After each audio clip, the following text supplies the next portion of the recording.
Boa noite a você que acompanha Política RS. Hoje, comigo, Eliane Menezes, líder da Unegro aqui em Rio Grande, também uma liderança forte de movimentos sociais, ela que já reparte aqui a tela comigo.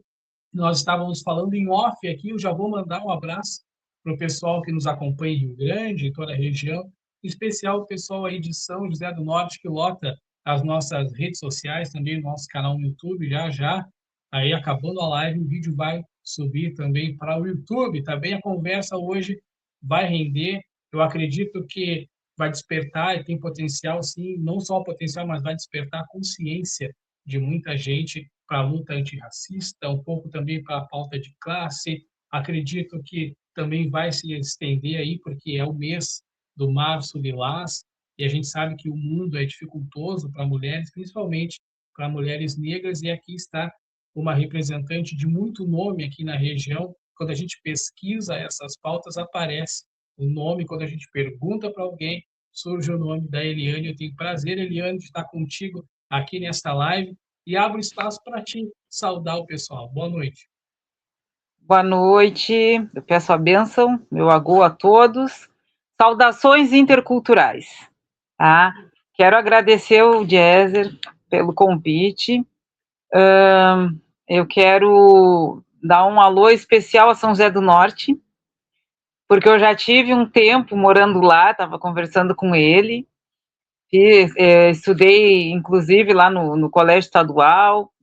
E para não esquecer de nenhuma pessoa, só vou citar o nome da mais velha entre todos que eu conheço lá de São José do Norte, da Barra, da Quinta, entendeu? Então, para não magoar ninguém, porque é uma galera que eu amo, que eu adoro, que sempre que pode me acolhe mega bem, eu só vou citar o nome da Nelsa, tá? Depois da minha mãe, a Nelsa, minha comadre, tá? Nelsa Fonseca Ramos, que mora na Cidade Baixa, tá? Filha nascida e criada em São José do Norte, uma excelente artesã, uma mulher de luta, mulher de axé, de muito exemplo. Então, falando nela, eu falo nos homens e mulheres daquela cidade maravilhosa, tá?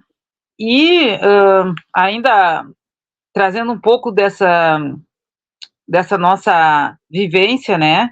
E trazendo um pouco da minha infância, eu tenho prazer de dizer que eu sou uma mulher do axé, tá?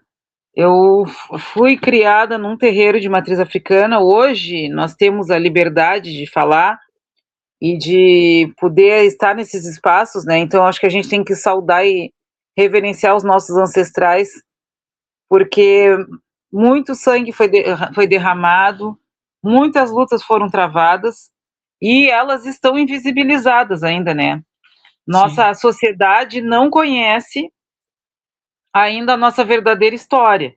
Exemplo mais que nós temos assim mais palpável é a história dos lanceiros negros, que foram os verdadeiros heróis na Guerra dos Farrapos e ainda depois ainda foram cruelmente dizimados. E assim tem sido com muitas questões. Aí saiu fora o sinal.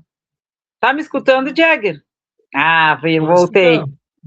E assim tem sido toda a nossa história, né? O embranquecimento dos nossos orixás, como é o caso de Iemanjá, né? Porque Sim, Iemanjá é uma deusa de origem africana do Rio Níger. Ela não compunha aquela imagem ao qual nós acabamos então ressignificando, né? Mas também a gente entende, e não é uma crítica que eu estou fazendo, é que foi um processo de resistência. Então nós precisávamos, para que nós pudéssemos fazer o culto aos nossos orixás, né?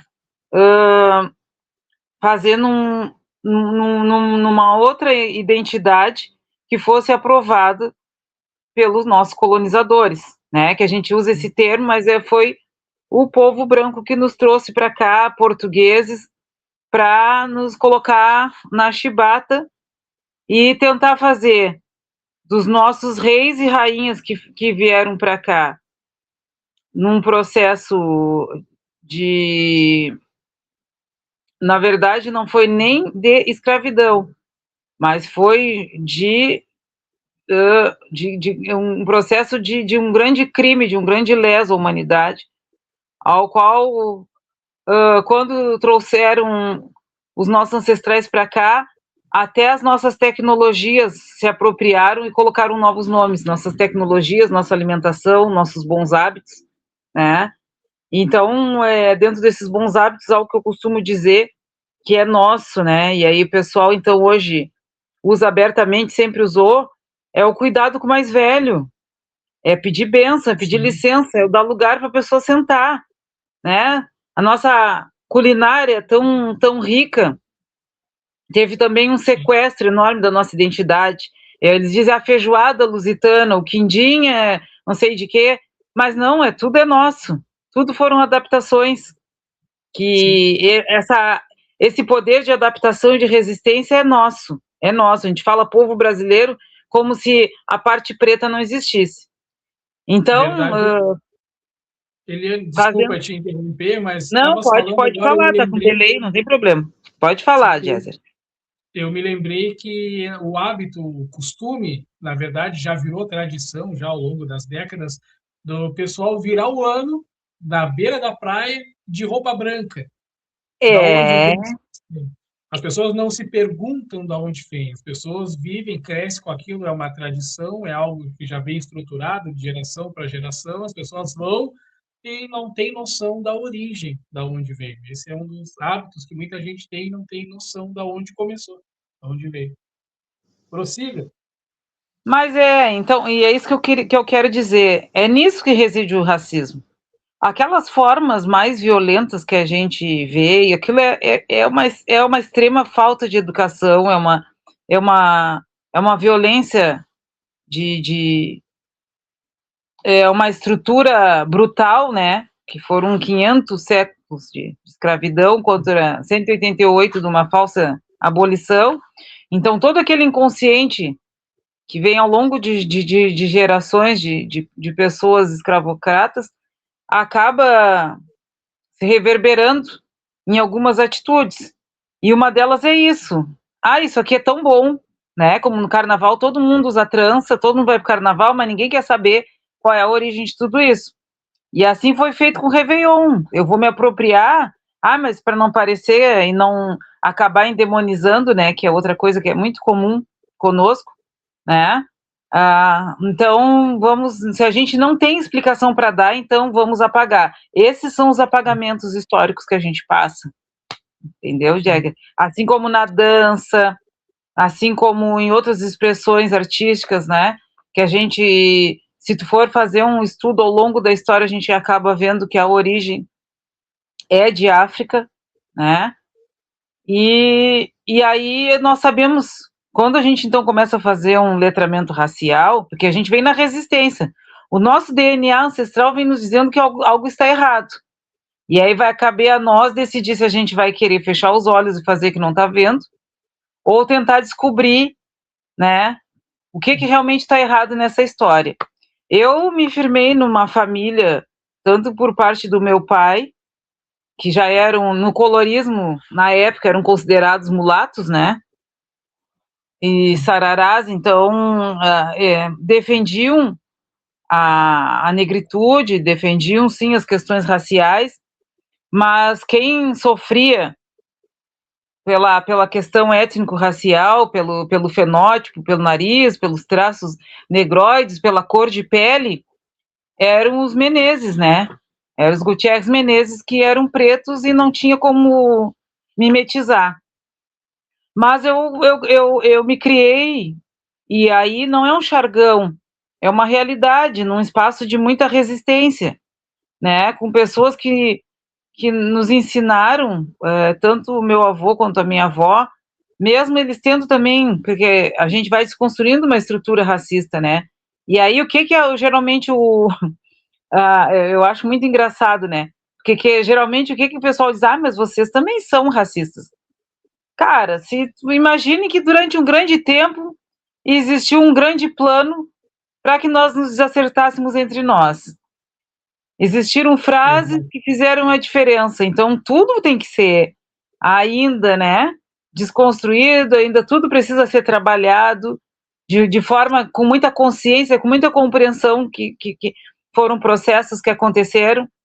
E aí, então, a gente vem para essa realidade que nós éramos chamados, sim, eu quando criança, não era uma vida fácil como hoje em dia, que a gente anda livremente e pode falar, né, qual é a sua tradição de matriz africana, ou sua religião.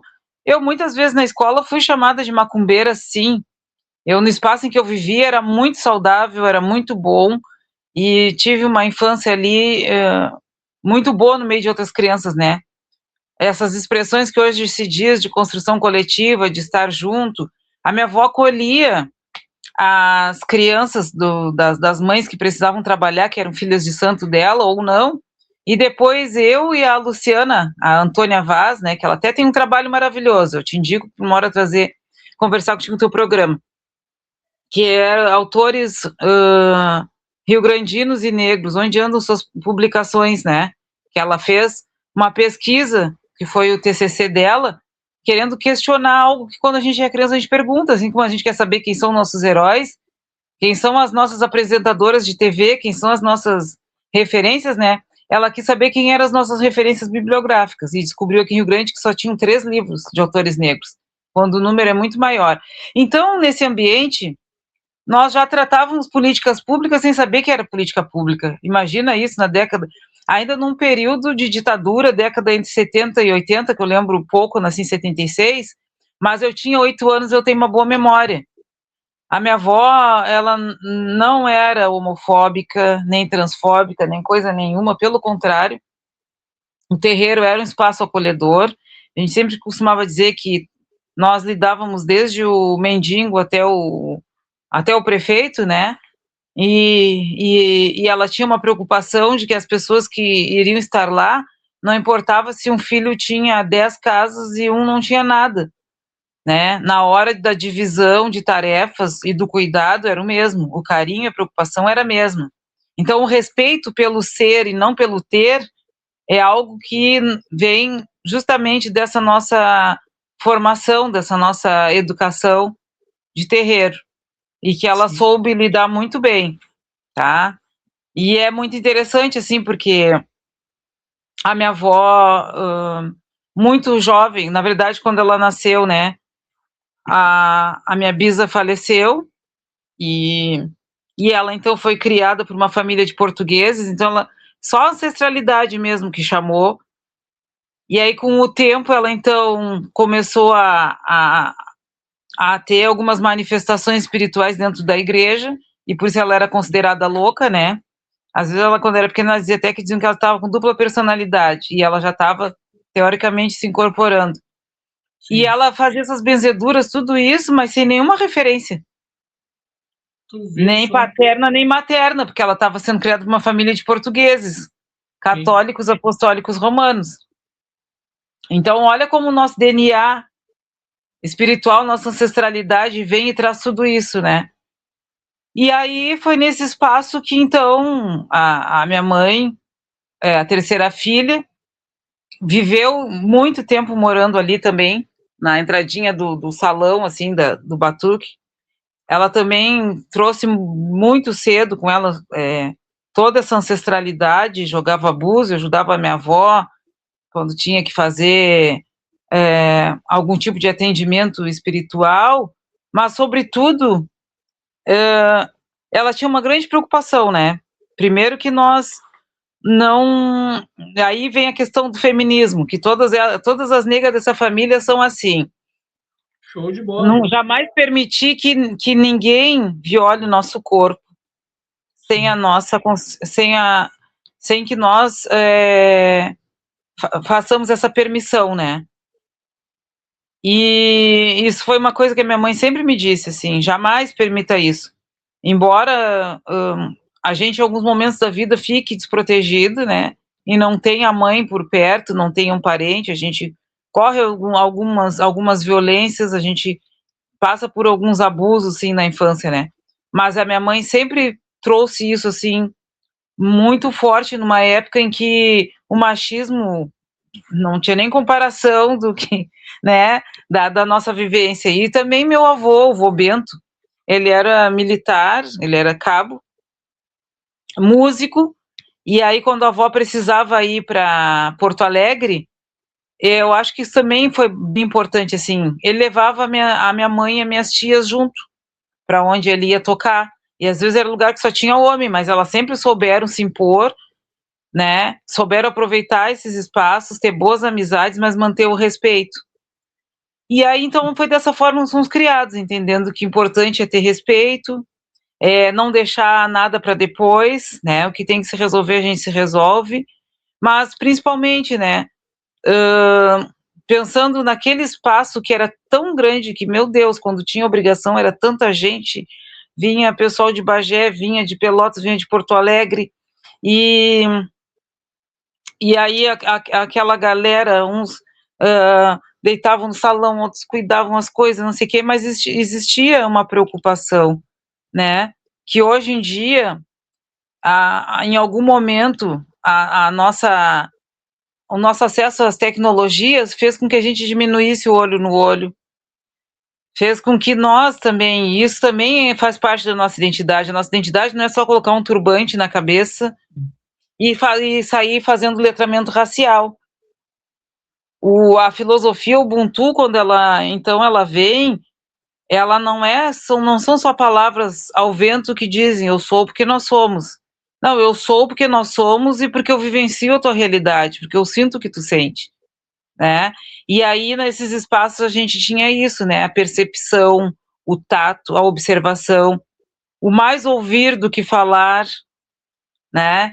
E aí, então, depois, quando a minha avó, então, parte por a minha mãe vem num primeiro momento que ela já estava morando em São José do Norte, quando a minha avó partiu, ela volta para Rio Grande, nós ficamos um tempo lá na casa e depois a gente veio morar na Rua 13, que é a casa que atualmente eu moro, aqui no BGV.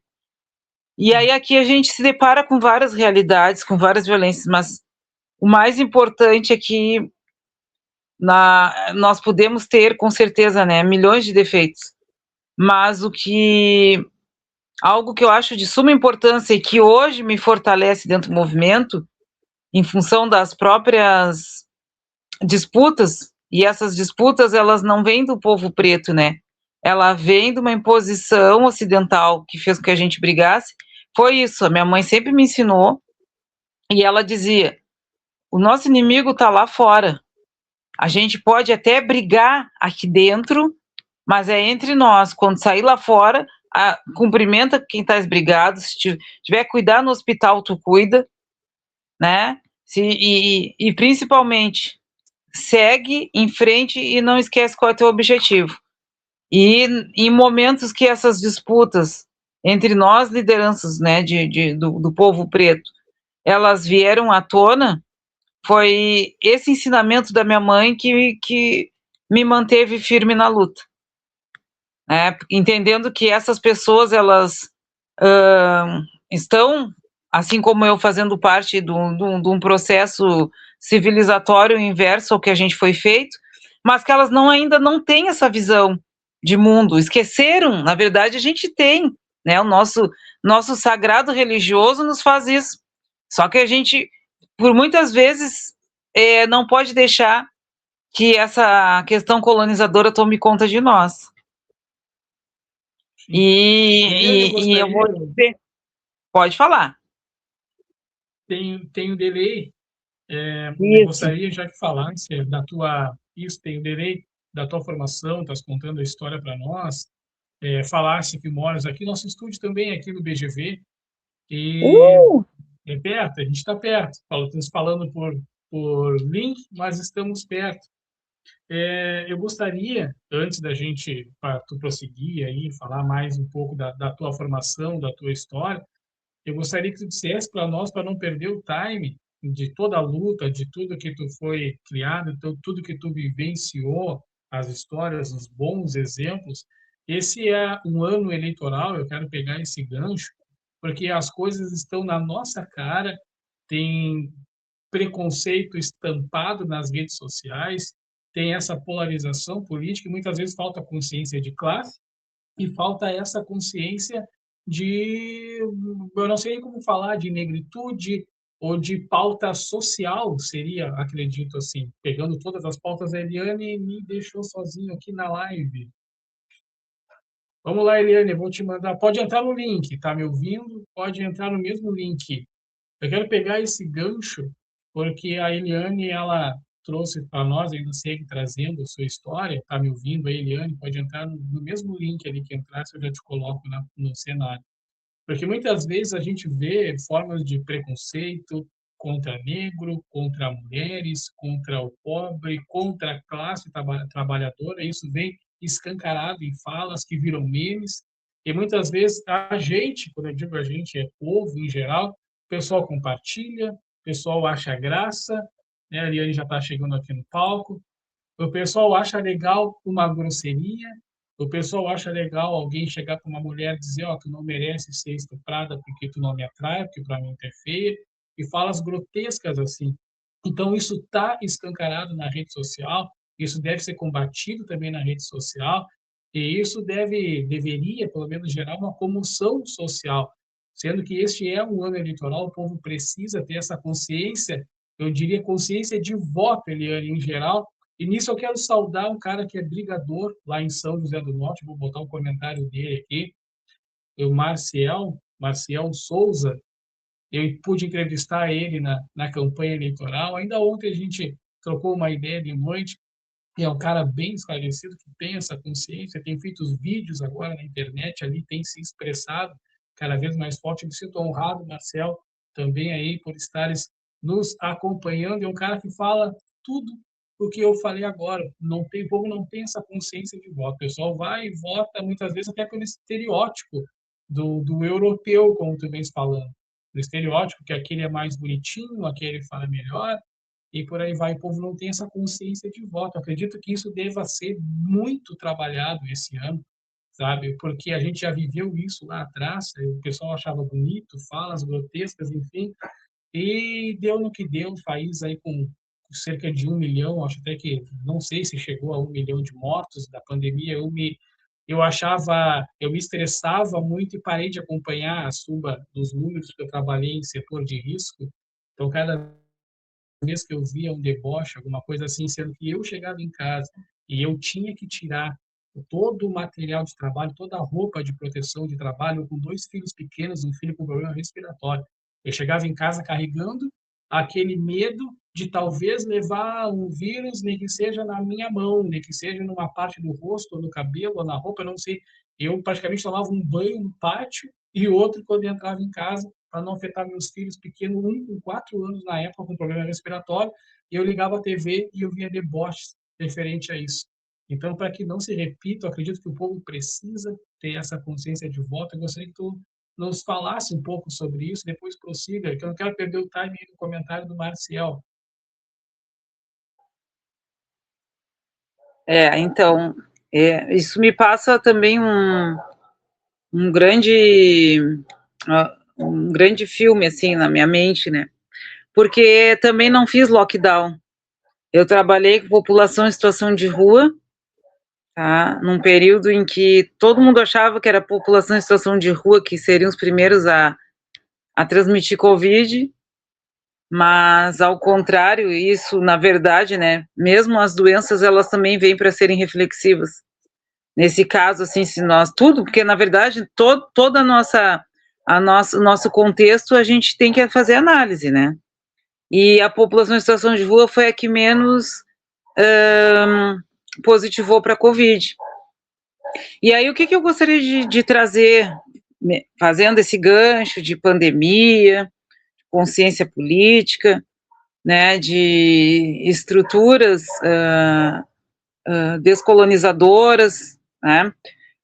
Ainda existe no nosso inconsciente, e quando eu digo nosso inconsciente, porque nós nos englobando nessa maioria que ainda vota no bonitinho, no que se impõe, né? Porque todo não, porque eu vou votar no Bozo, porque o Bozo grita, porque esse faz o quê?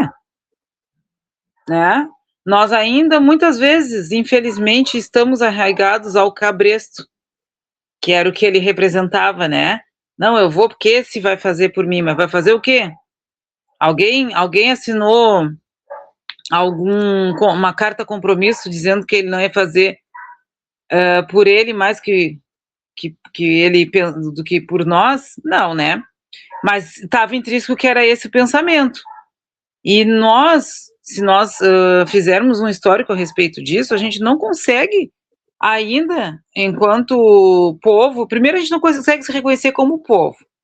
Nós achamos que a gente consegue ter uma habitação, uma casa, um emprego que é digno de nós, que já é o suficiente para a gente achar que não faz parte da massa vulnerável de extrema pobreza. Então a gente não jamais vai passar por aquilo.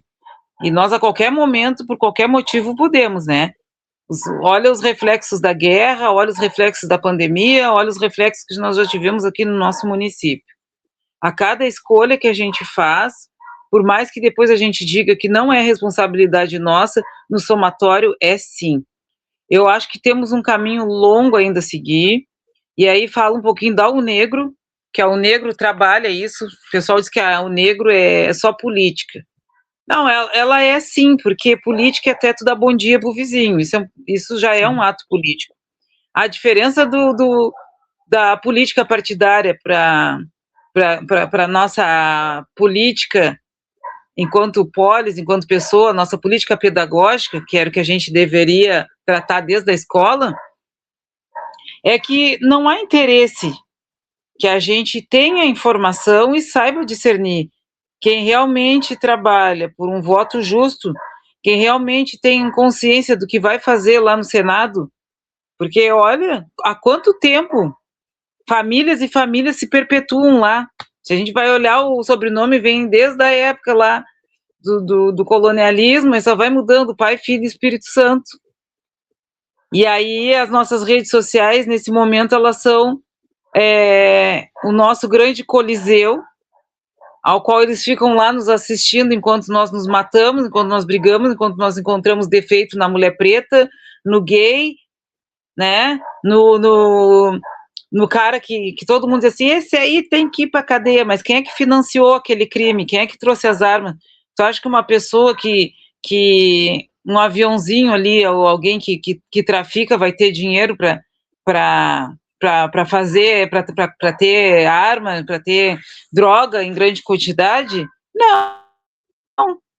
Eles só caem lá caem na cadeia, né, que é o nosso grande navio negreiro, e a vida continua. Os grandes pistolões continuam financiando o tráfico, continuam financiando outras formas de nos manter dependente. Só que a consciência política não chegou nesse ponto. E eu vejo, assim, esses espaços de movimento social em que trazem à tona essa nossa realidade de suma importância. Pena que a nossa própria massa, e aí eu não critico as pessoas por isso, porque já vem uma inconsciência a respeito disso, né? Que tudo já foi criado para que não se acreditasse na Eliane, no Jezer, ou qualquer outra pessoa que saia daquele padrão branco, eurocentrado, né? Que representa uma boa figura. É muito comum, exemplo disso, e tu podes ver, eu vou te trazer um exemplo prático. Quem é que... Tá, as eleições foram, digamos, para vereador. Terminou dia 7 de outubro, não é? Um mês depois, a maioria do povo que já tem uma estrutura e já é vereador, já começou sua campanha. E está todo mundo aplaudindo. Mesmo que seja assistencialismo, eles acham bonito, eu consegui a luz, fulano me trouxe uma sacola econômica, eu não tenho nada contra a sacola econômica, porque eu também faço esse tipo de doação, mas a doação que eu faço é com sentido mais de solidariedade, nem é de solidariedade, mas de tradição mesmo, que é da partilha, né, do nosso alimento sagrado, que é ao contrário deles. Porém, a nossa comunidade vê de outro jeito, eles acham que nós que somos povo, quando a gente doa alguma coisa, é porque a gente tem um intuito de virar candidato. E os que estão tentando se permanecer como um candidato, eles acham, ai, pobrezinho, ele tem bastante, ele não precisava fazer. Então, a nossa desconstrução, acho que as nossas conversas tinham que ser muito mais amplas, tinha que ter mais espaços como esse, Jagger, para a gente fazer essa reflexão. Sinto saudade daqueles programas de humor que, mesmo na época da ditadura, eles traziam piadas que, no fundo, faziam as pessoas refletir um pouco sobre as suas realidades, porque não podiam falar abertamente sobre certos assuntos. Eu me lembro muito bem, assim, que a cada episódio do Vivo Gordo, alguma coisa, sempre eles faziam algum comentário, né, que era reflexivo. Eu sinto muita falta disso, porque as redes sociais, elas deveriam vir para nos trazer a informação de fato. Mas aí eles usam a própria democracia para dizer que a gente tem direito de assistir o que quer, e aí tu vai ver, a gente só assiste, a maioria do pessoal, só 90% é bobagem. É cabelo, roupa, fofoca, briga, só o que não nos fortalece, né? Só o que não nos traz informações verdadeiras, é só fake news, e é uma forma também de nos manter entorpecidos. Por isso que eu digo que é um grande coliseu, né? Quando tá todo mundo lá se procurando matar-se uns aos outros, quando todo mundo fica naquela competição entre nós mesmos, né? Nós que somos população periférica, nós que somos uma camada mais humilde, mas que estamos na luta, o que as redes sociais nos ensinam é isso, achar que a gente, porque tem uma casinha um pouco melhor, porque está ganhando um pouco melhor, que nós temos uma superioridade sobre o outro. Isso é uma mentalidade capitalista, né? Então, eu acho que a gente primeiro tinha que ampliar, desde as formações, desde dos círculos de pais e mestre, dos CPMs que existiam antigamente, mas também das próprias entidades estudantis, falar e reforçar um pouco mais esses assuntos, né? Eu acho de suma importância. E também trazer alguns fatores, porque é muito comum, principalmente uma faixa etária que viveu a ditadura, mas que não tinha acesso à rádio e televisão, né, porque não passava, compreender um pouquinho o que era realmente a ditadura, porque o pessoal só sabe, os mais antigos, eles costumam dizer, mas eu não vivenciei, eu não sei o que é isso, na época do presidente tal, né, que eu não vou dizer que é o nome do nosso bairro, a minha vida era muito boa, né, ele era o pai dos pobres, mas não conta que, por exemplo, ele nos proibiu de estudar, né, ele não conta que trabalhador não tinha o direito de algumas coisas, mas era impedido de outras.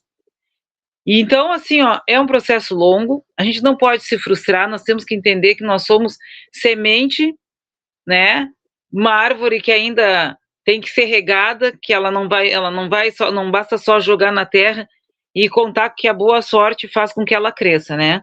Tem outros fatores que a gente precisa lutar para que ela cresça e dê bons frutos. E eu vejo que esses bons frutos, eles vêm com a informação, com a consciência político-pedagógica, de participação social, e não só na UNegro, mas nos conselhos. Quando as pessoas participarem dos espaços de fala, de poder e de decisão, que não deixem subir a cabeça esse momento em que estão ali para representar as pessoas, e não para começar um novo processo, né, de querer, na verdade, apenas fazer a troca, né, de quem está comandando, né, passar esse comando para eles e continuar esse processo que é tão doloroso e que faz tão mal para a nossa comunidade. Porque isso também é um grande desafio. Às vezes, os nossos líderes assumem esses espaços e se perdem nos seus objetivos. Verdade. Eliane tem também, passou aqui, comentou, deve estar nos assistindo, Luiz Maim Domingues, foi entrevistado aqui do Cláudio Gabriel essa semana, também luta bastante. Saudações, Luiz. Luta muito pela consciência despertada, a consciência de classe, o pessoal ali do bairro Navegantes.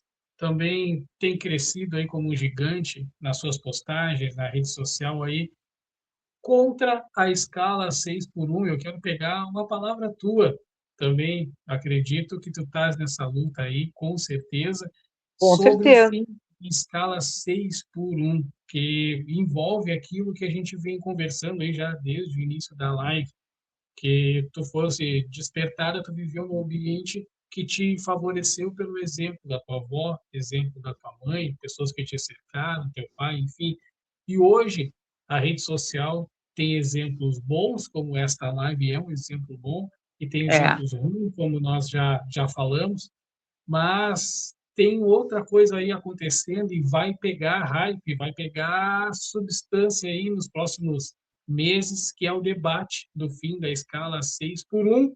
E me chama muito a atenção, Eliane, que o povo aí da Casa Grande fala abertamente que é contrário ao fim da escala 6 por 1. E tem gente que defende, que posta, que fala, e eles já se manifestaram, dois partidos grandes que vão lutar para barrar a, a votação da escala 6 por 1.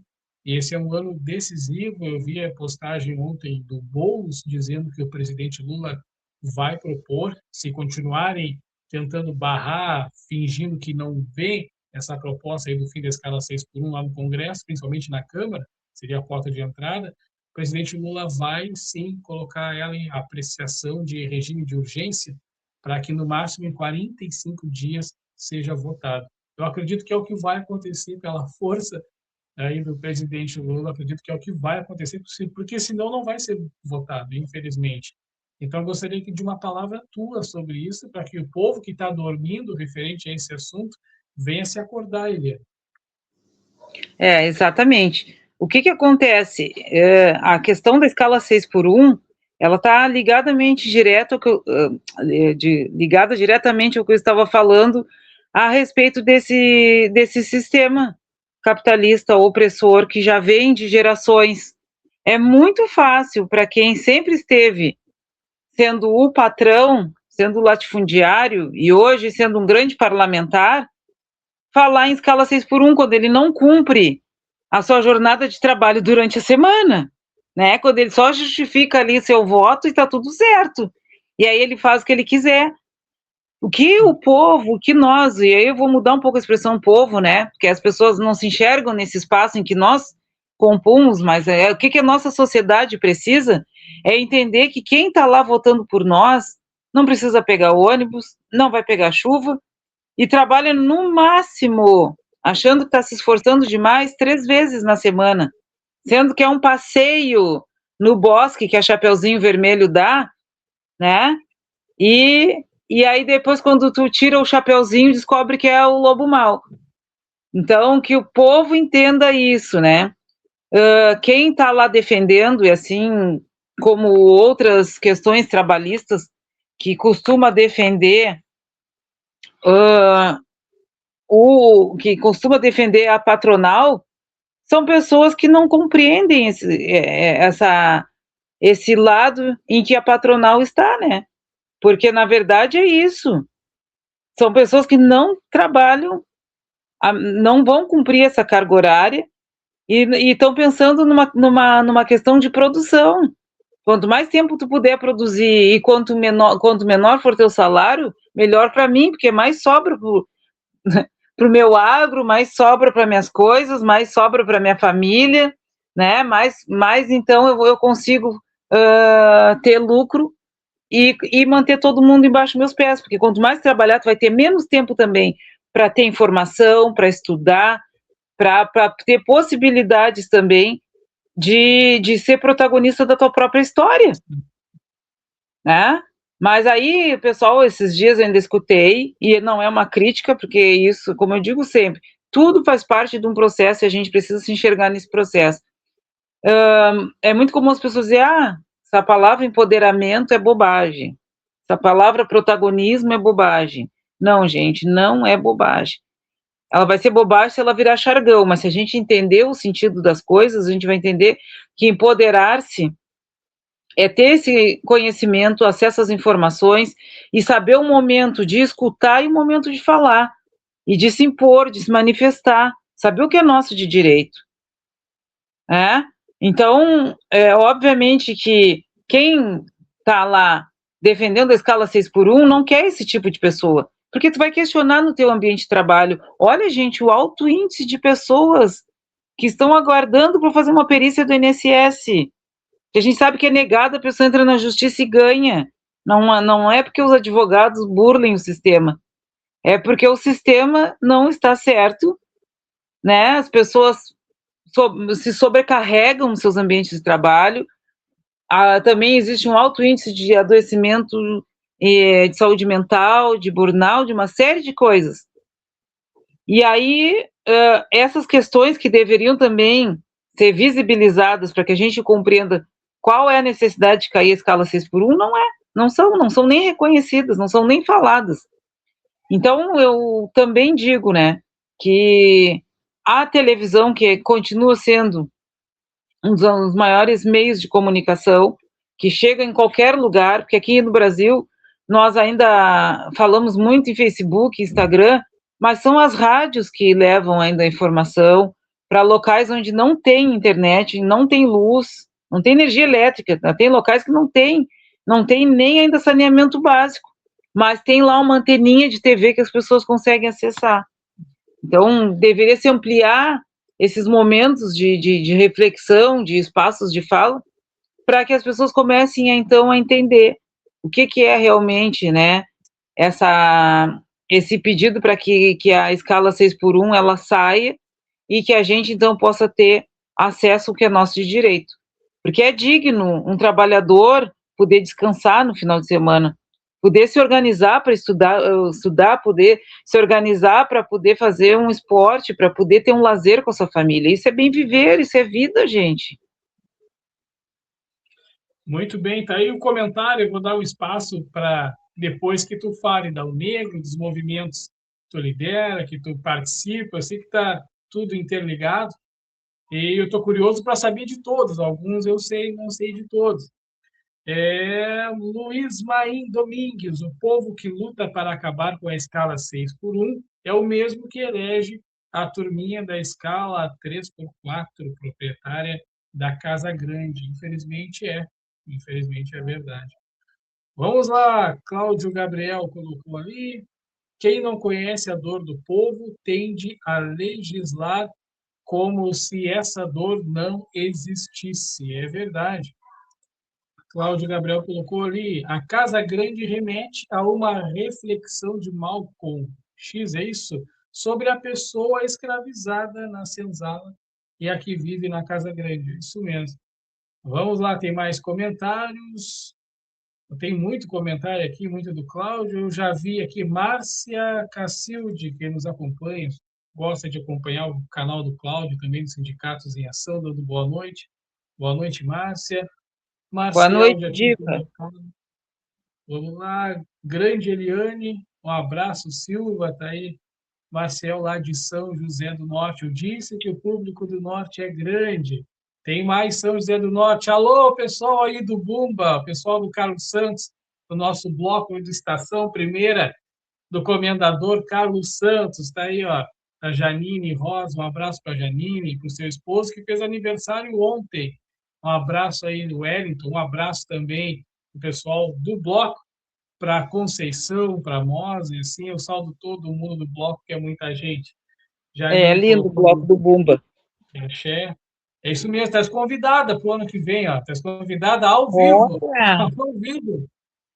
Vamos lá, tem mais comentário aí. O Cláudio quase pulou aqui dizendo que tem mais comentário. Vamos lá, Zuma Figueiredo, isso mesmo, colocou.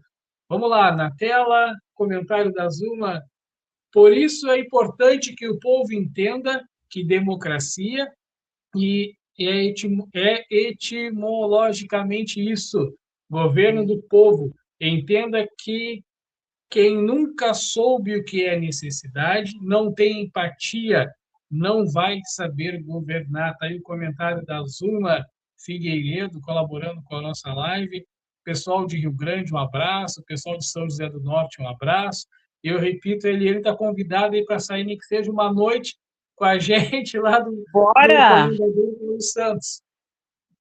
Bora, matar a saudade do Carnaval de São José do Norte. Aí, Eu ó, tá saí na Unidos da 16, depois na Tradição, não esquecendo que a Vamos minha seguir. mãe carnavalesca, né? E Sim. foi uma das fundadoras aí no norte e apoiadora de muitas escolas de samba, então, bora lá, Show de tá? bola. Tô junto. A gente está estruturando a escola, saímos já de modo organizado. A gente colocou como primeiro ano, já existia, mas era um bloco ali, atrás um trio elétrico. Isso. Mas esse ano, com a ajuda do Ricardo, o pessoal do bloco Deixa a Língua no Varal, a gente conseguiu sair já com uma bateria e daqui para frente só vai. Estamos nos organizando para fazer eventos ao longo do ano, juntar dinheiro, que nada é fácil. A gente não tem patrocínio de ninguém, não tem apoio de ninguém, e a gente vai construindo com as nossas forças e pedindo ajuda e colaboração do povo da nossa comunidade. Pessoal lá do Carlos Santos, o Bumba. Vamos seguir, Eliane. Gostaria que tu falasse para nós especificamente da Unegro e dos movimentos sociais. Eu só vou fazer um adendo agora, falando dos blocos, né? Atentem-se aos editais. Atentem-se aos editais. Depois até a gente pode, em outro momento, fora desse contexto, assim, pensar em algumas coisas, né, para o bloco, aproveitando editais, e no caso de vocês, até emendas parlamentares, né, que sejam bem justificadas, pensando na cultura, né, nas questões sociais, enfim. Mas fica a dica. Não sou expert nisso, mas a gente começa a observar os movimentos e entender o que a gente pode usar a nosso favor. Exatamente, a gente está no processo de registro do bloco e a gente não vai registrar o bloco como bloco, a gente quer registrar ele como uma entidade cultural, algo do tipo. A gente está procurando agora alguém que entende mais do jurídico exatamente para isso. Esse é o passo que a gente quer dar. A gente quer estruturar. O nosso sonho é usar o bloco como uma porta para fazer algum movimento social lá no mundo. Mas Sim. é tudo. Estou contando no ar aqui, eu nem era para ter falado, me empolguei. Mas não tem problema, porque, como é que eu digo, pessoal, eu sou militante na prática. Então, até eu queria até te fazer um comentário, olha só, até o bloco, pode continuar como bloco, o importante é a finalidade, entendeu? Sim. A finalidade dele com fins culturais e sociais, entendeu? A gente já fica com aquela ideia, aquele estigma que bloco é uma coisa, como é que eu vou te dizer, mais rafu, que é um termo que se usa, né?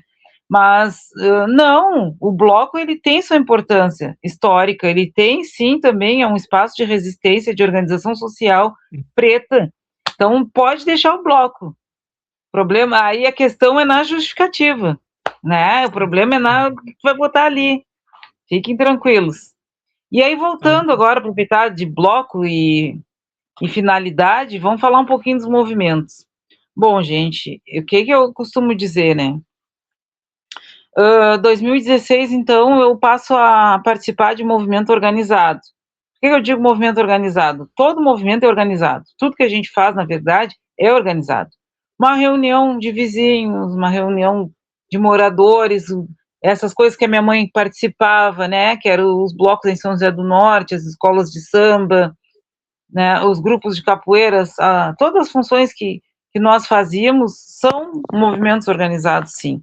Mas a gente não entende, nós não temos ainda essa compreensão, essa visibilidade, né? Assim como falou que, não vou botar bloco porque parece que, né? Não, um bloco ele tem seu valor, né? Vocês podem fazer aí depois a gente acaba vendo aqueles baita blocos lá no Rio, com trio elétrico, com tudo, e aí sabe que na comunidade eles desenvolvem um excelente trabalho. Então, depois, aí eu passo a ser coordenadora da saúde da população negra e começo, então, a participar efetivamente do Conselho de Desenvolvimento Social e Cultural da Comunidade Negra e de outros conselhos na época, né? Porque eu, antes de tudo, eu sempre digo, quem me constituiu enquanto sujeito que eu sou não foi ao negro e nem foram os movimentos, mas isso é algo que já vem na nossa essência, né? Obviamente que as contribuições e as experiências que a gente adquire, elas nos fortalecem de verdade, né? Eu, com certeza, não sou a mesma Eliane de 7, 8 anos atrás, ou mais, mas o que aprendi durante o tempo e as pessoas que eu conheci, e tudo que vivenciei, isso fortaleceu a minha caminhada, não posso negar. E aí, então, nessa caminhada, então, a gente começa a construir vínculos, a compreender processos ou descompreender processos, né? Porque, como dizia a Gabriele Costa, Dinda, no início eu mais olhava do que falava. Mas não que eu não eu tivesse tímida. Era para mim poder observar e fazer uma análise de conjuntura do movimento. Então, eu observei, prestei atenção, sempre me coloquei à disposição, né, porque isso já fazia parte da minha história. Agradeço a professora Ingrid Costa, porque ela foi uma pessoa que também traz consigo a filosofia Ubuntu. Ela me levava lá para a SMED, colocou uma mesinha, uma cadeira, ele senta aí, e não tinha medo de ensinar, não tinha medo que eu pegasse o lugar dela, sabe? Ela era assessora de assuntos étnico-raciais e eu coordenadora de saúde de população negra. Era uma coisa muito gostosa, assim, muito aberta, tanto que na época o pessoal achava até que eu trabalhava na SMED, né? Agradeço também a Gorete, da Secretaria de Cultura. Então foram pessoas que contribuíram, a Janice, que agora trabalho com elas lá na Secretaria de Cultura também, Janice Rias, que chegaram assim e proporcionaram a possibilidade de abrir novos horizontes, de ampliar ou então de fortalecer a nossa identidade sem que isso virasse uma disputa. Pelo contrário, né? Foram parcerias que a gente consegue manter até hoje. E aí, essas parcerias, eu fui observando que o quê? Tá, são pessoas ótimas, são mega potentes, mas estar na gestão, nós somos peixes no aquário. Por quê? Porque nós temos que seguir diretrizes, nós temos que seguir planos anuais de trabalho, nós temos que fazer relatório quadrimestral, nós temos que seguir um projeto, né, de planejamento que venha e que dialogue com o interesse principal seria a nossa comunidade, mas tem que dialogar com a questão orçamentária, com o que é solicitado pelos indicadores, né? Então, tem, como eu digo, tem seus limites à esquerda e à direita. E aí tinha várias coisas, assim, que a gente também percebe que as políticas públicas por si só, elas não abarcam. Vou te trazer um exemplo real, tá? Trabalhava no consultório na rua, e aí quando eu precisava fazer uma internação, mesmo clínica, de uma pessoa em situação de rua, a pessoa não tinha cueca, não tinha sabonete, não tinha toalha, não tinha um alimento para comer quando estava no hospital. Quando vai para essas internações, o SUS paga o espaço, mas aí a pessoa que está em abstinência não tem um cigarro, aí eles vêm com uma lista, parece aquelas do primeiro ano do fundamental, né? Eu nem sei mais se ainda é primeiro ano do fundamental, mas enfim, vem com uma lista enorme, aí pede embalde, sabão em pó para a pessoa levar lá pro espaço, né? O SUS paga, mas aí tem que levar roupa. A pessoa também precisa da parte emocional, que é ter uma visita enquanto está internada, e isso política pública nenhuma prevê. Então, a dona Eliane, filha da dona Vânia, que muito fez isso também, inclusive uma vez o Hospital São José do Norte precisava de um valor altíssimo, na época que não existia tanto golpe, isso na década de 80, minha mãe saiu nas casas aí, arrecadou o dinheiro e levou de forma anônima para o hospital. Ela vai me matar porque eu contei isso, né, mas na época ela fez e não contou para ninguém. Mas, e aí eu peguei e resolvi, então, digo, bom, vou organizar um coletivo. Chamei o pessoal que na época se interessou. Isso ainda foi um pouquinho antes da pandemia. Aí nós começamos primeiro também a trabalhar com os imigrantes senegaleses e haitianos, né? Conversávamos com alguns deles, as lideranças, porque nós vimos também quando, às vezes, eles não conseguiam falar a língua portuguesa quando chegavam nos postos de saúde, nos espaços, né? E tinham suas dificuldades. E aí, então, quando eu percebi, nós já tínhamos formado uma grande rede.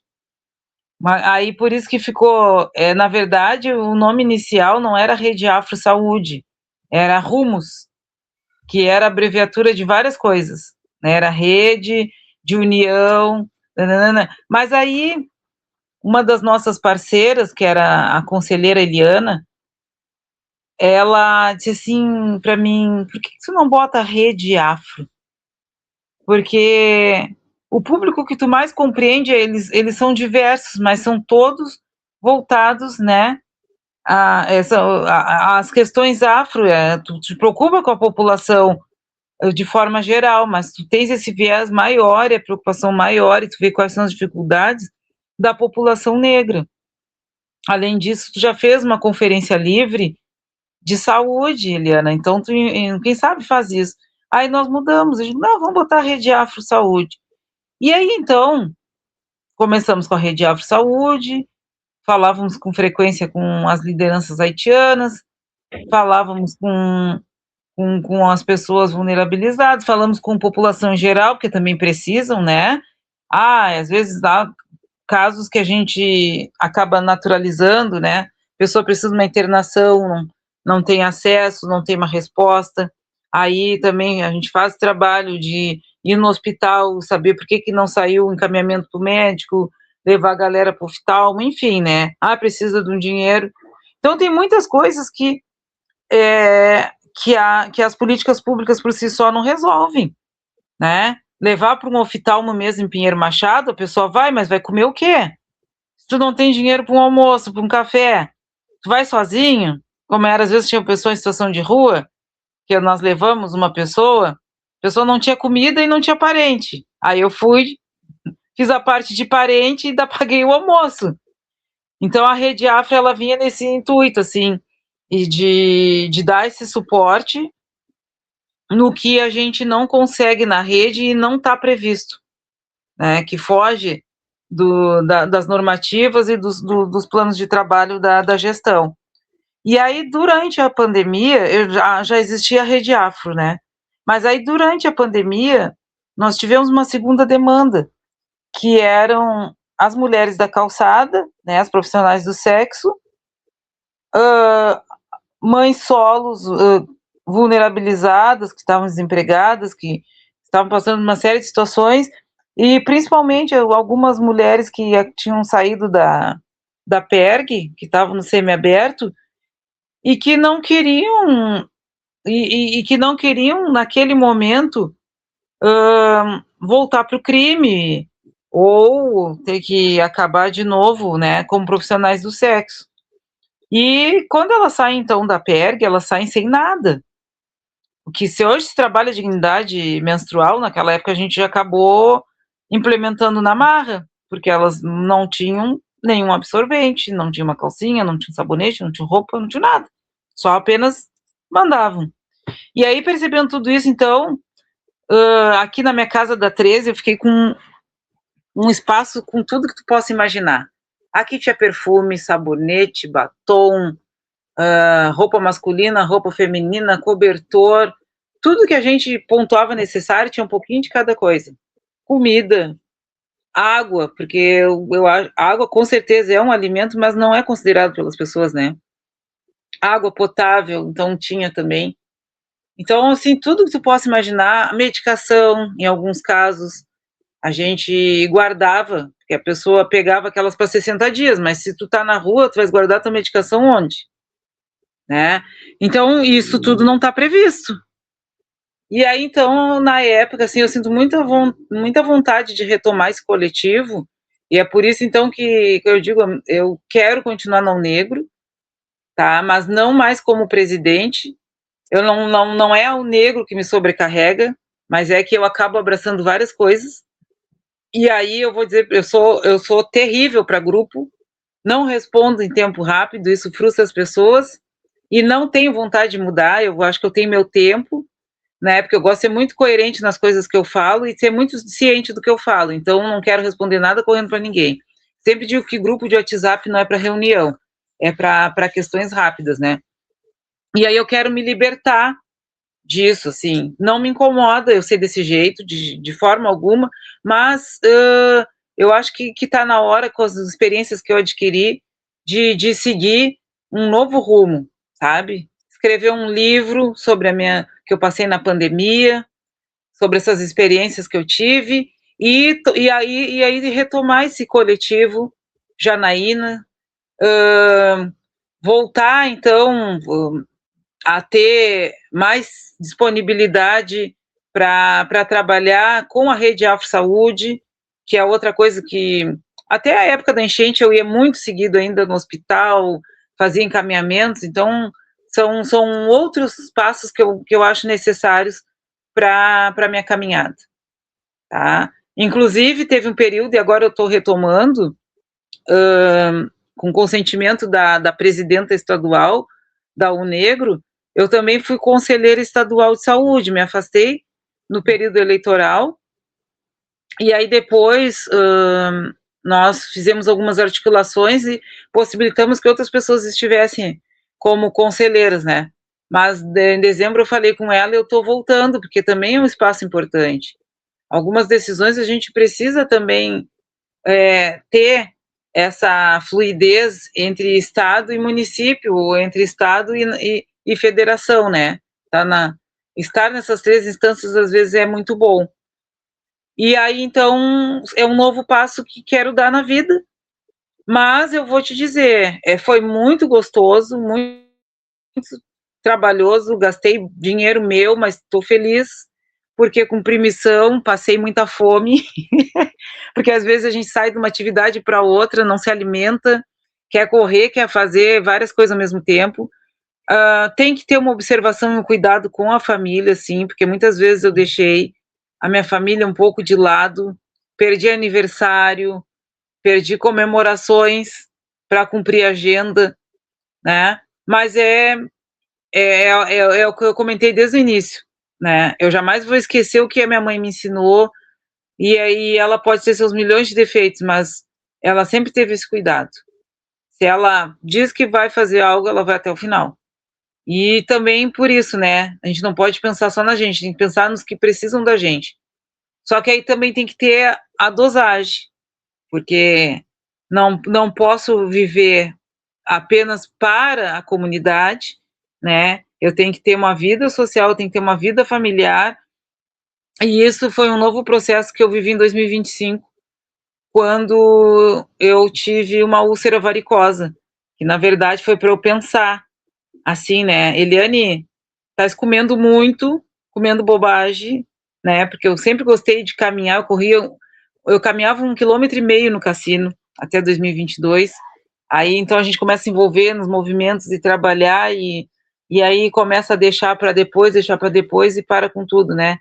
Aí já come rápido no centro, já não come uma saladinha, que eu era a mulher da salada de fruta, sempre gostava também de variar legumes, então tu começa a perder todos esses regramentos, assim, e tudo que faz parte da tua história, da tua vivência, e começa a viver essa vida mais desorganizada e ocidentalizada, né?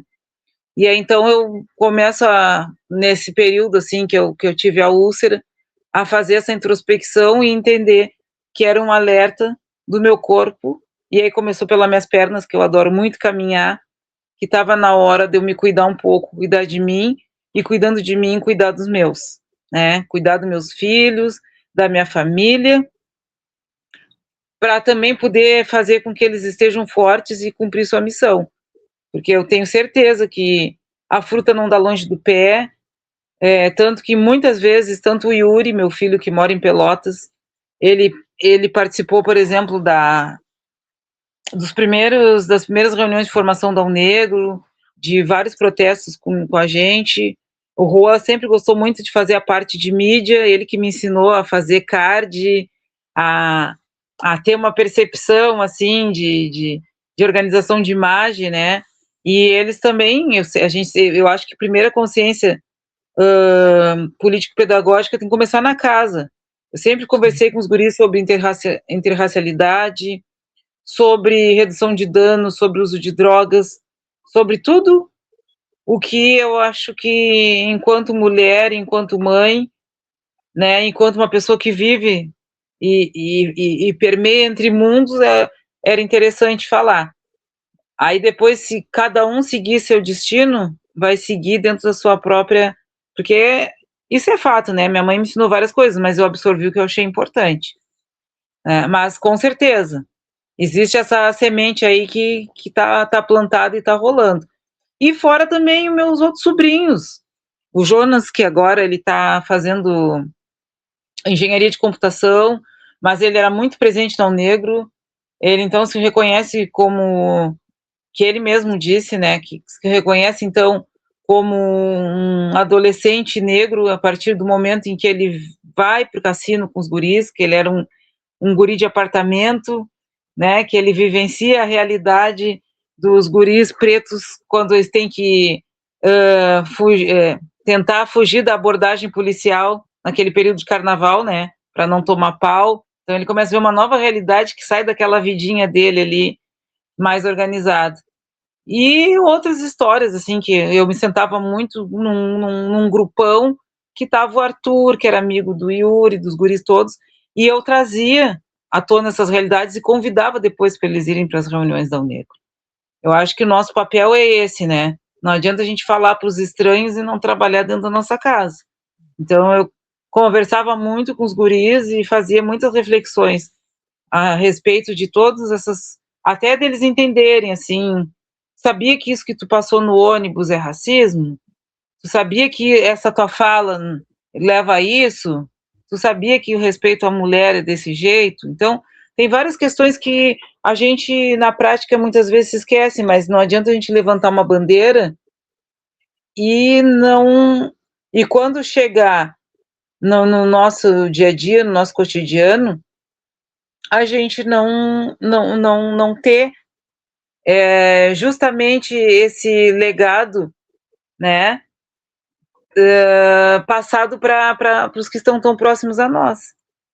Porque é isso que aconteceu, na verdade. Talvez a minha mãe nem percebesse, mas o legado que ela tinha, né, ela acabou nos passando. Uns através do carnaval, outros através da matriz africana, outros através das boas conversas, né, porque ela raramente ela nos puxou a orelha ou nos bateu, mas ela nos dava uns castigão, assim, daqueles de doer, né, doía na alma, mas que era muito reflexivo. E então, esse também é uma das coisas que eu trouxe muito comigo, assim, ser reflexiva, fazer meus filhos pensarem. A gente conversa muito de política, agora mesmo eu tenho conversado a respeito da guerra, dos impactos, né, a gente falando já que os produtos também desses abusos econômicos, porque com a desculpa do diesel, os supermercados já estão aumentando os preços, né? E principalmente da importância do nosso voto. Isso aí eu tenho plena certeza que todos os dois sempre tiveram essa ideia, assim, de quanto é importante quem a gente vai votar e o que essa pessoa vai nos representar. E eu acho que os movimentos sociais, eles vêm justamente para isso, porque a gente também precisa ampliar para fora dos nossos ambientes familiares, fora da nossa vida, desse nosso contexto, a gente acaba, então, fazendo uma troca, porque quando eu vou para o movimento social, eu não vou só para falar, eu vou para ouvir as histórias, para entender o que as pessoas pensam, né? Eu não posso chegar com algo pronto e não chego com algo pronto. Por isso que eu raramente faço alguma coisa, faço um slide, porque conforme for a situação que for rolando, que as pessoas forem falando, aí eu tenho essa capacidade, assim, de fazer um insight muito rápido, assim, do que está acontecendo e faço aquela análise e depois, quando for falando, né, eu já vou fazendo, vou fazendo esse link dos elementos e vou contextualizando ali com aquele grupo. Essa é a minha forma de atuar. Show de bola! Eu tenho aprendido muito aqui, te escutando, te ouvindo. Cláudio, que está aqui nos bastidores também, não para de comentar. Acredito que o público que está nos assistindo, e muito importante, você que irá nos assistir nos próximos dias, próximas horas, porque a live vai ficar aí no Facebook, também, daqui a pouco ela vai subir lá no nosso canal Política RS no YouTube. Bom, Eliane, as tuas palavras, eu falei contigo ali, de repente, um tempo, talvez 40 minutos, por aí, já está aí com 1h09, 1h10 daqui a pouco. Pois eu estava Eu sei que olhando. teu tempo, pois é, eu sei que teu tempo é corrido, e a gente vai aprendendo que a vontade que dá é de não encerrar. Mas eu gostaria que tu dissesse Que para bom. nós, se tivesse alguma colocação, se faltou algo que tu queiras colocar, algo pertinente, e também o tempo aí para te despedir da nossa audiência, Eliane. Bom, primeiramente o que eu gostaria de destacar é que eu procurei principalmente usar uma linguagem simples e de fácil acesso a todas as pessoas, tá? Eu poderia usar muitas expressões que fossem mais coloquiais, mas eu preferi trazer uma linguagem mais simples, porque muitas vezes eu também percebo, e aí eu me coloco nesse lugar, que eu não participei de muitos movimentos, porque eu achava assim, eu não sei falar, eu não sei o que fazer, mas a gente não tem que se preocupar com o que vai falar. A gente tem que se preocupar em ter coerência nas atitudes, em ter uma boa participação, em ter um pensamento coletivo, né? Isso é mais importante. Agora, como a gente vai falar é um detalhe, né? E que bom se tiver pessoas que acolham a nossa fala do jeito que ela vir e saibam tirar esses. Na verdade, não é nem tirar, né? Saibam florescer essas palavras, essas atitudes. Eu acho que isso é mais importante. Então, quem esperava que eu fosse ter uma linguagem assim de parlamentar, que fosse usar várias. Desculpa, gente, mas eu sempre procuro justamente isso, assim. Acho que esse empoderamento é importante para quem está de fora, que às vezes não se sente encorajado para estar nesses espaços, né?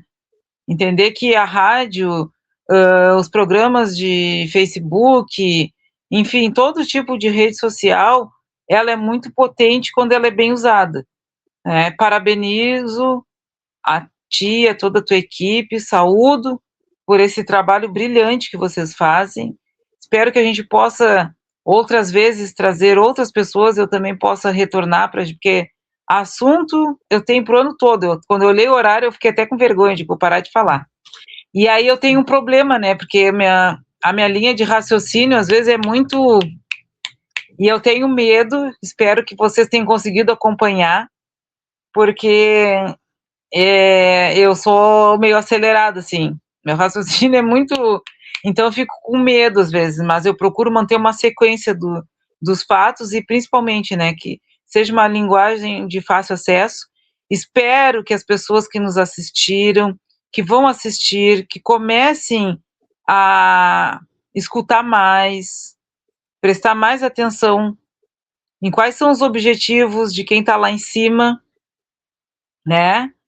E quem está conosco, porque nós precisamos realmente, né, dar passos que nos tragam diferenças nas nossas vidas. A gente tem tantos exemplos de boas representatividades, tanto no nosso âmbito municipal, né, quanto no âmbito nacional.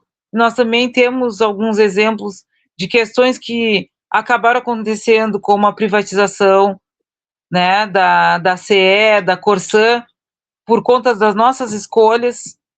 Então, assim, pensem, gente, pensem, deixem o bonitinho, a bonitinha de lado, né? E se vocês têm dúvida quanto ao potencial de cada um, pensem no potencial de vocês, porque nós também temos força, a gente não sobrevive a cada dia se a gente levar pelo fato de que, mas vai ser mais um para roubar, não, eu vou botar, porque não, eu vou botar porque esse aqui passou o trabalho igual a mim.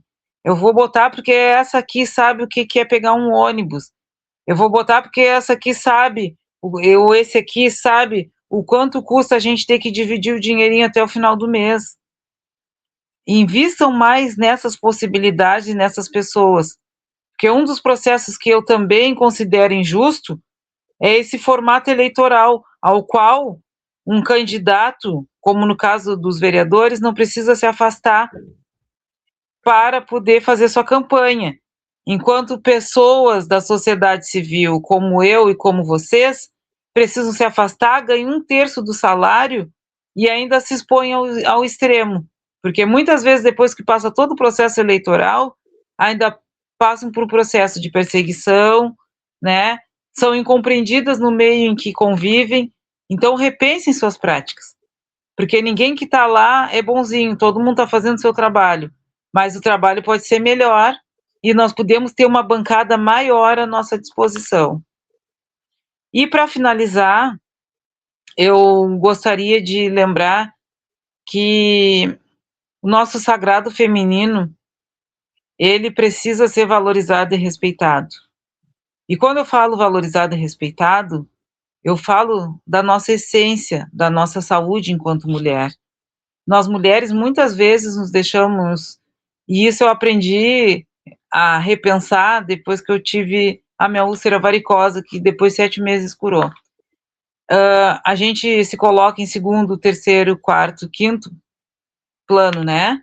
A gente se preocupa com a casa, com a comida, com o dinheiro, com o estudo, com a faculdade, mas a gente não se preocupa com a nossa matéria, com o que existe de melhor em nós, né? Ou por que existem tantos adoecimentos, por que existe tanta frustração, por que existem tantos casos hoje em dia de ansiedade? Será que a gente já parou para pensar nisso? Será que a gente já pensou no nosso sagrado feminino, de fato? Né? Quem se preocupa em fazer uma vez por ano seu autoexame de mamas? Quem se preocupa em fazer o exame de câncer de colo de útero? Quem se preocupa com a mais velha, que ela acha que está mais velha e não pode mais ir num ginecologista, porque não vai estar mostrando o corpo para uma pessoa que teria idade para ser seu neto? Então, é isso que nós temos também que pensar. Nesse Março Lilás e durante todo o ano, nós temos que pensar que o nosso sagrado tem que ser o primeiro a ser respeitado. Que nós, a nossa matripotência, somos nós que movemos as nossas famílias. Mesmo que o patriarcado ache o contrário, não importa o que eles achem. Nós somos, sim, e isso é comprovado. Somos nós mulheres que movemos as nossas famílias. Mas, antes de tudo, nós mulheres precisamos nos amar e nos cuidar um pouquinho mais. E esse amor, esse cuidado é disso. É do nosso corpo, é o cuidado em dormir no horário, se preocupar um pouquinho mais, né? Com esses cuidados básicos que a gente tem que ter, pelo menos o sábado, que é o dia da Mãe Oxum, que é o dia da beleza, que é o dia que nos representa tão bem a feminilidade. Vamos pegar pelo menos o sábado para nós, para nos olhar no espelho, para dar uma caminhada, para respirar, para fazer uma boa alimentação, né, para nos conectarmos com o nosso sagrado feminino. E assim eu encerro a minha fala, né, porque já são 21h26, eu preciso também me conectar com o meu sagrado feminino, né, com a minha família. Preciso botar em prática tudo isso que eu estou falando para vocês. Boa noite, beijo para todo mundo. Tá bem, muito obrigado pela live. O Cláudio colocou ali, baita live, tiveram outros comentários. Um abraço para Zuma Figueiredo, Luiz Maim Domingues, um abraço para o Marcial, o pessoal lá de São José do Norte, a Janine, todos que passaram aqui pela live. Lembrando, um abraço para você que estará nos acompanhando nas próximas horas, nos próximos dias. Eliane, muito obrigado. A porta aí está sempre aberta para ti. Beijo no coração.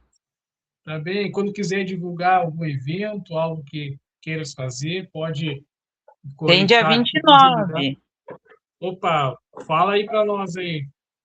29 de março, nós temos, na verdade, seria a 4ª edição, é que teve uma edição que levou o nome de Março das Pretas, porque Sim. Nós tivemos uma visita especial da vereadora, então, na época, né, vereadora Bruna Santos.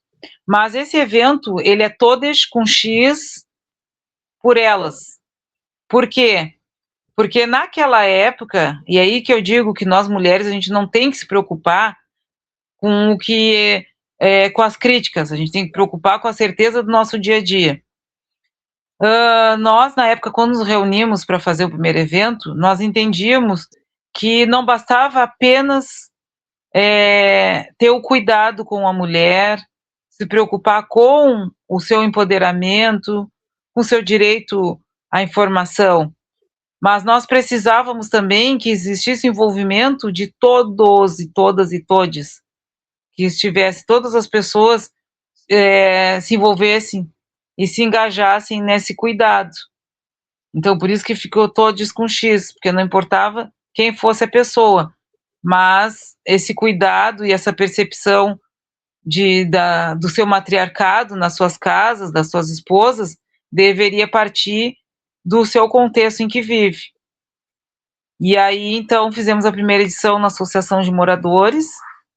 Até quero dar um alô aqui, um salve para a Pamela, que ela faz o Sarau Tereza, na época ela estava na Unegro, teve uma ideia maravilhosa de fazer um conto animado, né, e fez um conto animado com a Dança Orixás, o Flavinho também, que tinha oficina de tambores, se apresentou, a Márcia Cacilde, que foi, na época, então, convidada para participar, primeira vez, eu acho que ela entrou na Unegro e participou de uma atividade. Também um abração para o Luiz Maim, que foi um convite que partiu da minha pessoa, para que ele primeiro, como historiador, 2022 também participasse de uma live falando sobre a invisibilidade, né, da história do nosso povo negro em Rio Grande, e as demais pessoas que compuseram, a Giovana Pontes, enfim, toda a galera que participou conosco da primeira edição do Todos por Elas, e dali para diante nós seguimos, né, contextualizando questões e desafios do nosso dia a dia, e nessa edição não vai ser diferente. A única coisa que nós vamos fazer é botar na prática a união de negros e negras. Nós vamos fazer o evento em 2 momentos. Vamos começar no Nós Jovens e depois a gente vem para a associação. Porque no Nós Jovens tem um evento e na associação tem outro também, dia 29. Então, pensando justamente, né, na unificação e na parceria, o negro vai participar das 2 atividades na tarde. Tá? Depois eu passo a programação aí, porque também, Jagger, já são 9h30 e a gente precisa encerrar, tá bem? Tá bem, olha aí. Um beijo para ti aí, um abraço, e eu vou encerrar. Se fazer outra pergunta, lá me vai se estender. Vem, Jagger, traz aí traz a mãe, irmã, esposa, filha, traz todo mundo aí pro dia 29, tá? Tá bom, então. Um abraço. Tchau, Traz o tchau. Cláudio aí Obrigado. também. Tá bom. Tchau. Tchau, tchau.